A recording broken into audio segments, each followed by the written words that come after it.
금융상품에 주는 세제 혜택은 대부분 연금 상품에 집중되어 있습니다. 하지만 연금이 아닌 일반 계좌에서도 세제 혜택을 받으실 수가 있습니다. 그게 바로 ISA 계좌입니다.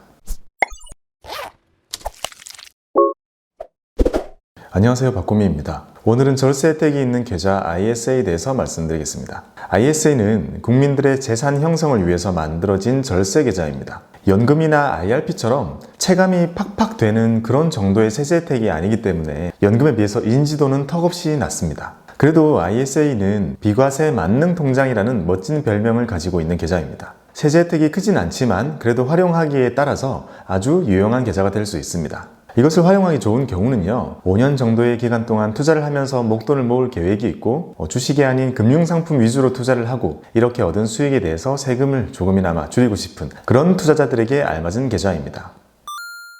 먼저 ISA란 Individual Savings Account의 약자입니다. 우리말로는 개인종합자산관리 계좌입니다. 한글이 더 어렵죠. 한글 이름이 너무 어려워서 저도 현업에 있을 때는 한 번도 이 계좌를 풀네임으로 불러본 적이 없는 것 같습니다. 그냥 ISA라고 기억하시는 것이 좋습니다. 개인종합자산관리계좌, 이름만 보면 뭐하는 계좌인지 모르겠죠. 종합이면 다 되는 건가? 두리뭉실한 느낌이 듭니다. 맞습니다. 이 계좌는 주식 빼고 웬만한 것이 다 매수가 가능한 그런 만능 통장입니다. 우리가 앞서 배운 것처럼 ISA는 상품이 아니라 계좌의 한 종류입니다. 계좌는 다양한 상품을 담을 수 있는 일종의 바구니의 역할을 한다고 생각하시면 되겠습니다.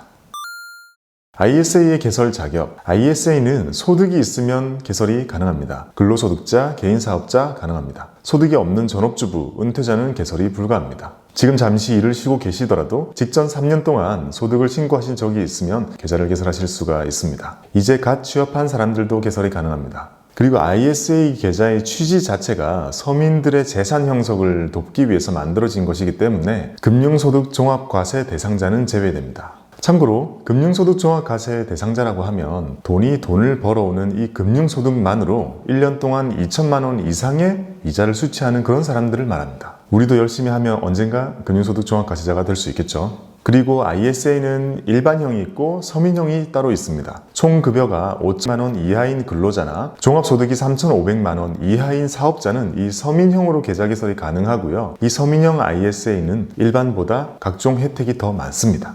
이렇게 본인의 상황에 맞는 종류의 ISA를 만드실 수가 있고요. 전 금융기관에 1인당 딱 하나의 계좌만 개설이 가능합니다.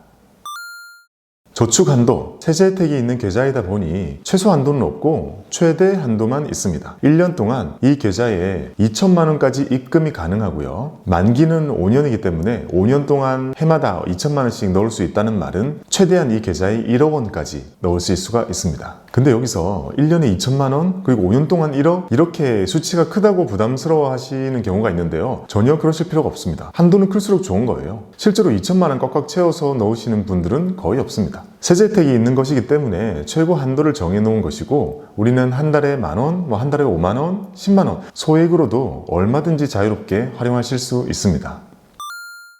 세제 혜택. ISA는 이 계좌 내에서 발생한 이익에 대해서 200만 원까지 비과세를 해줍니다. 그리고 앞서 말씀드린 서민형 ISA의 경우에는 400만 원까지 비과세를 해줍니다. 그리고 이 200만 원과 400만 원이 넘어서는 것만큼은 9.9%로 조율과세를 합니다.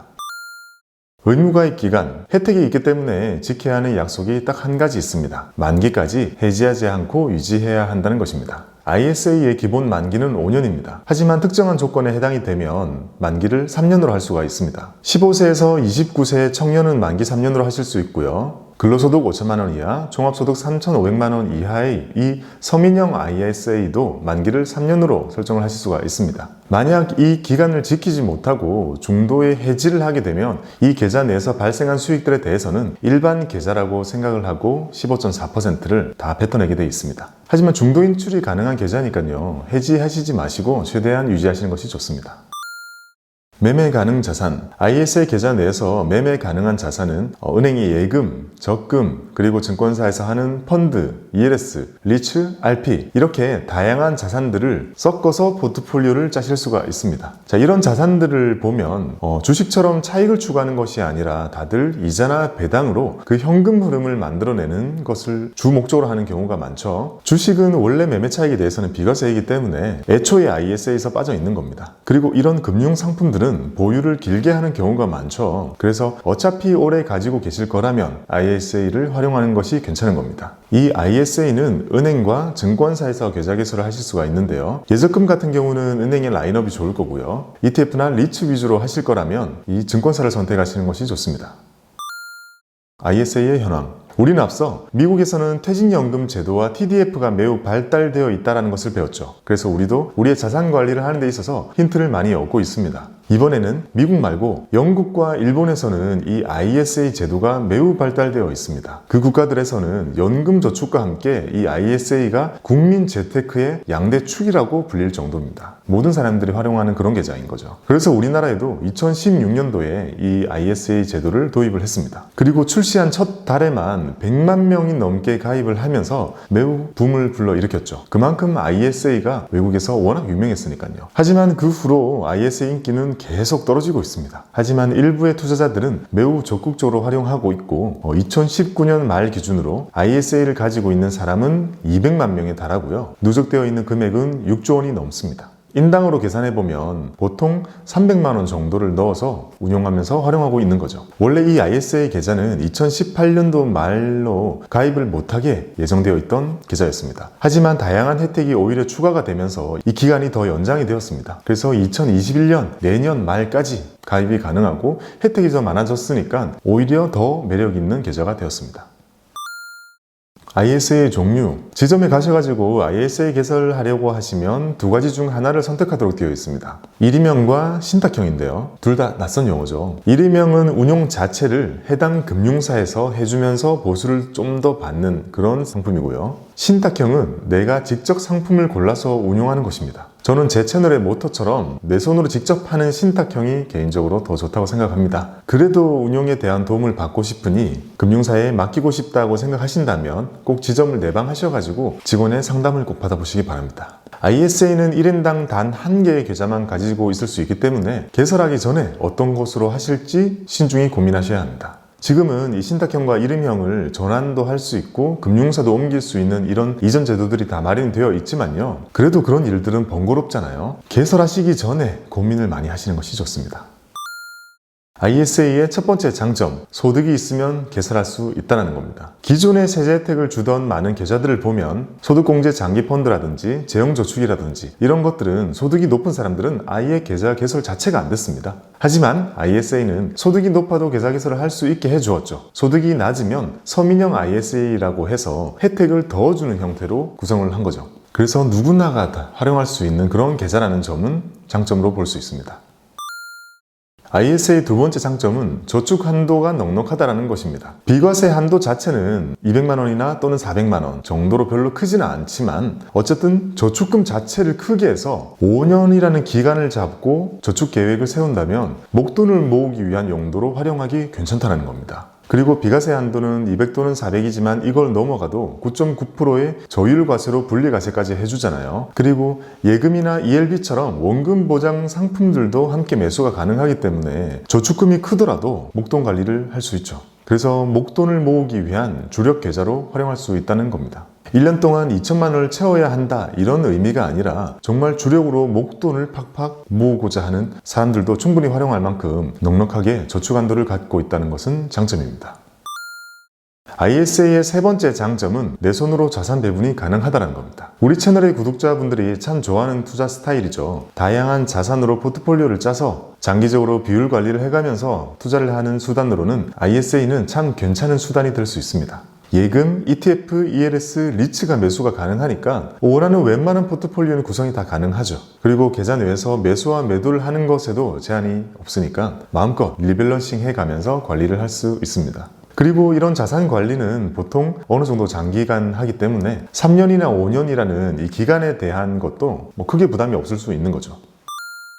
ISA의 네 번째 장점은 수익과 손실을 합산해서 이 순수익에만 과세를 한다는 겁니다. 포트폴리오를 짜서 운용하다 보면 특정 자산에서는 플러스가 나고 다른 자산에서는 마이너스가 나는 경우가 흔하죠. 우리는 항상 수익이 난 것에 대해서만 세금을 내고 있습니다. 마이너스 난 것은 슬프게도 그대로 떠안아야 하죠. 하지만 ISA는 ELS, 펀드, ETF 등 완전히 자산군이 다른 이런 것들을 섞어서 운용하는데도 여기서 생기는 수익과 손실들이 합산해서 상대 처리를 해준다는 겁니다. 매우 독특하고 매우 좋은 제재 혜택이라고 할 수 있습니다. 특히 프로 자산 배분러들에게는 매력적인 계좌인 거죠. 다섯 번째 장점은 세제 혜택의 한도가 없다는 겁니다. 비과세의 한도는 200 또는 400이죠. 크지 않을 수 있습니다. 이걸 넘어서는 수익은 9.9%의 분리과세를 합니다. 이 세제 혜택의 한도가 없다는 것은 장점입니다. 수익이 많이 나면 날수록 내가 얻을 수 있는 세제 혜택은 계속해서 커지니까요.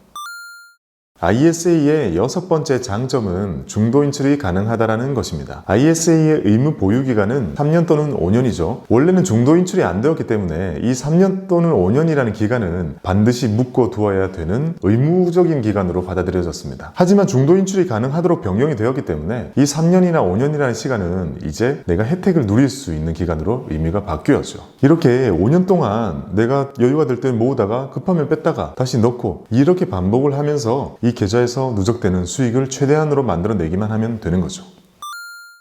이번에는 ISA의 단점에 대해서 말씀드리겠습니다. ISA의 첫 번째 단점, 만기가 되면 다 팔아서 현금화해야 된다는 겁니다. ISA는 5년이 되면 그동안 이 계좌에서 얼만큼의 수익이 얻었는지 이자와 매매 차익이 정확히 계산이 되어야 하죠. 그래야 세제 혜택 받는 것에 계산이 편리합니다. 그래서 기본적으로 정확한 수치 계산을 위해서 자산이 모두 매각되는 것을 기본 전제로 하고 있습니다. 아마도 원한다면 매도하지 않고 출고를 할 수 있게 해주긴 하겠지만 그런 경우는 수익 계산이 달라질 수 있어요. 그래서 기본적으로는 매도를 한다고 전제하고 있는 것이 낫습니다. 수익과 손실이 상계된다고 하더라도 내가 가입한 지 5년이 딱 되는 그 시점에 시장이 너무 하락해 있어서 내 평가금이 마이너스가 크다면 팔고 싶지 않을 수가 있죠. ISA의 두 번째 단점은 지점의 내방에서 계좌 개설을 해야 된다는 겁니다. ISA 종류 중에 1인명과 신탁형이 있다고 했잖아요. 이 1인명 모바일 개설이 가능해요. 하지만 우리 구독자분들이 좋아할 만한 이 신탁형은 내방해서 계좌 개설을 해야 됩니다. 왜냐면 신탁은 모바일로 원래 안 되거든요. 그리고 내방할 때는 내가 소득이 있다는 것을 증명할 수 있는 서류 또는 내가 소득이 낮으니까 서민형으로 해야 될 것을 증명할 수 있는 서류, 이런 서류들을 함께 가지고 내방을 하셔야 되고요. 제 생각에는 ISA의 활용도가 확 커지지 않은 가장 큰 이유가 여기 있다고 생각합니다. 소득이 있어야 되는데 소득이 있어야 되면 보통은 근로자이겠죠. 근로자들은 일하는 시간에 증권사 지점을 내방해서 한두 시간 동안 그거 계좌 개설하는 게 쉽지 않은 일이거든요. ISA의 세 번째 단점은 금융기관별로 서비스의 편차가 심하다는 것입니다. ISA는 사실 별로 인기가 없는 계좌입니다. 그래서 금융사마다 개발되어 있는 전산의 발달 정도가 매우 차이가 심하고요. 그에 따라 매수 가능한 상품군이나 금융사에 지불해야 되는 보수 등 이 모든 사항들이 너무나 제각각이에요. 그만큼 경쟁이 별로 없었던 것 같습니다. 그래서 여기서 꿀팁 하나를 드리겠습니다. 여러분들 ETF 좋아하시잖아요. ISA 계좌에서 ETF 매수가 가능한 증권사는 삼성증권, KB증권, 미래셋대우, 신한금융투자 이렇게 네 곳입니다. 대형사 중에서 특이하게 한국투자증권은 아예 빠져 있습니다. 게다가 삼성증권은 리츠 매수가 안 됩니다. 그리고 KB증권은 전화로 매수를 해야 됩니다. 그리고 신한금융투자는 보수가 전반적으로 높습니다. 이런 것들을 종합해 봤을 때 ETF와 리츠 위주로 하실 거라면 미래셋 대우가 여러 가지 조건 면에서 가장 좋아 보입니다. 이렇게 지금까지 절세 계좌인 ISA에 대해서 살펴봤습니다. 종합해보면 예적금 위주로 하시거나 주식 매매를 주력으로 하시는 분들에게는 ISA는 큰 메리트가 없습니다. 하지만 ETF나 리츠, 맥쿼리 인프라, ELS 이런 자산들로 그런 자산 배분을 하신다면 ISA는 상당히 괜찮은 계좌인 것은 사실이죠. 여러분들께서 가지고 계신 나만의 포트폴리오를 이 ISA 계좌 내에서 구현하는 것도 상당히 괜찮은 방법입니다. 여러분들의 성토를 기원하겠습니다. 감사합니다.